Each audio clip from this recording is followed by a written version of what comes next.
Yes, while I watching was. that exchange. Yes, I was What were thinking you about laughing? this guy on the phone after the 2020 election, talking to the Secretary of State in Georgia and saying to him, all I need, get me 11,000, whatever it is, votes that I can win Georgia. This is Mr. Honesty and Mr. Integrity, who provoked an insurrection on January 6th so that the election would be overturned.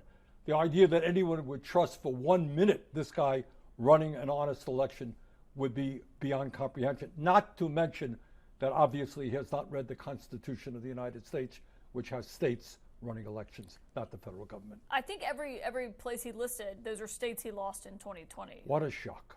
And no doubt that every state he won was perfectly honest, no problem. Just the states that he lost. Look, you got a guy who is a demagogue, who is an authoritarian, and is moving this country in a very, very dangerous direction. His goals are pretty simple. He wants more and more power for himself, usurping the powers of Congress, the courts, the media, suing the media, universities, prosecuting his political opponents, threatening to throw them into jail. And he wants more wealth for himself. That's his goal. And since he has been president, my understanding is his family fortune has increased by $4 billion. His oligarch friends, billionaires, have made an additional $1 trillion. That's his world. More money for himself and his friends, more and more power for himself. But when you hear what he said today and how he defended it after Republicans on the Hill tried to say he was talking about the SAVE Act that some Republicans are trying to get passed, he didn't even mention that when I asked him what exactly he was referencing.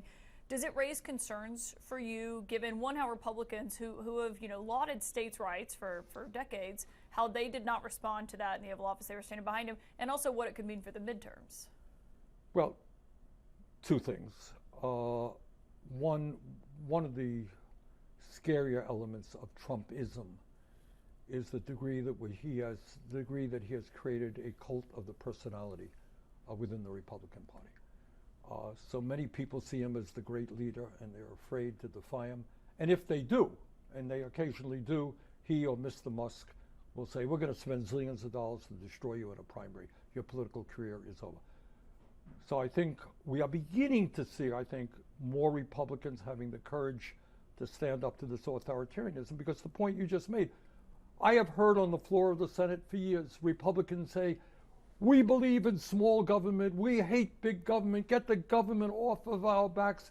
And this guy is now telling every governor in America that he wants to run their election. So the hypocrisy is enormous, and I hope you have Republicans standing up and say, hey, we're conservatives. We believe in small government, not big government. Yeah, I mean, none of the Republicans in that room today interjected to say they disagreed with it in that moment. But it does come as the White House says Director of National Intelligence Tulsi Gabbard has been tapped to oversee the security of American elections. That typically would not fall in that job description. She's someone that you've called before a courageous leader, a great friend. I don't know if you would describe her that way. That was way back when. That was a few years ago. So you wouldn't describe her that way today? What do you make, though, of them putting her in charge of that after she was president of the raid in Atlanta? I'm sorry. I think they understand that more and more Americans, and not just progressives, not just moderates, there are conservatives who say, hey, we don't want to see masked troops, federal agents in Minneapolis breaking down doors and shooting people. This is not what America is about. And Trump is on the defensive. I think the polling is pretty clear. His numbers are going down. Everything being equal, I think the Democrats are going to regain control over the House, maybe the Senate. And what he is now figuring out is how can he create a political situation where he won't lose in one way or another. And I think that is scary stuff, and we've got to fight it every step of the way. He was in the Oval Office today signing the funding bill to keep the government open. It'll basically leave 2 weeks to create a deal, or to leave time for a deal on funding for the Department of Homeland Security. ICE reforms are what Democrats who you caucus with are demanding. Do you think they're going to get to a deal in the next 2 weeks? I surely hope so.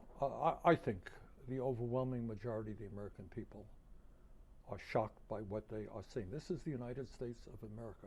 And you're seeing guys in masks paid by federal tax dollars knocking on doors, sending 5-year-old kids into detention centers, shooting several people occupying an entire city, intimidating city.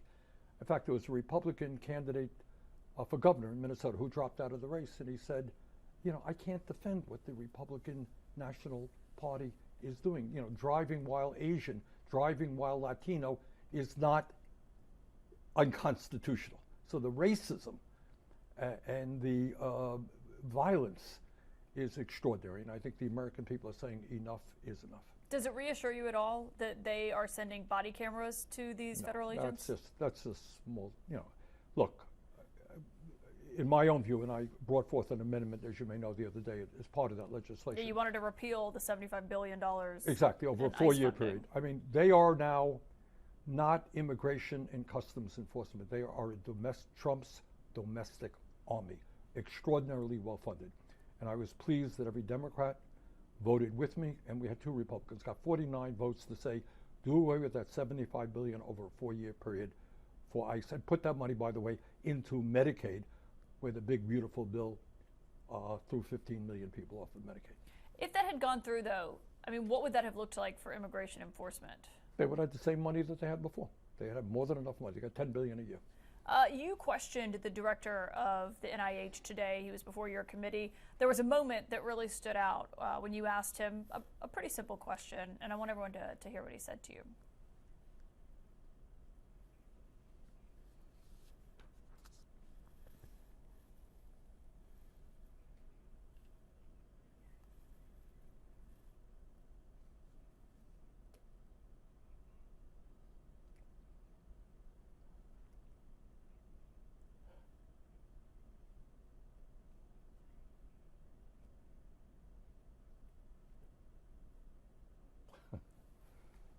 What'd you make of that answer?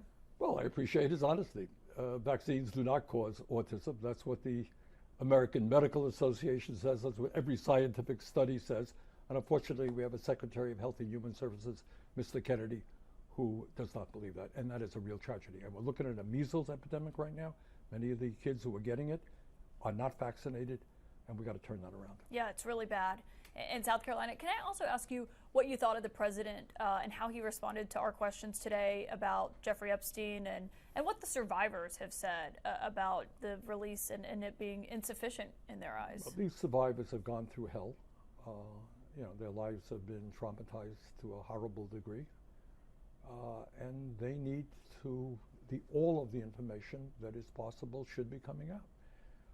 For their sake, for the sake of the American people. But I would tell you this, Caitlin, I think the reason this Epstein business has gotten so much interest from conservatives, progressives, everybody else, is there an understanding, it really is quite extraordinary, above and beyond the ugly sexual stuff and all that stuff, above and beyond that, there is a growing sense that you have a small number of elite, of very, very rich people who hang out with each other, who really see themselves as above the law. Their world is not my world, it's not your world, it's not ordinary people's worlds. They live in a special world.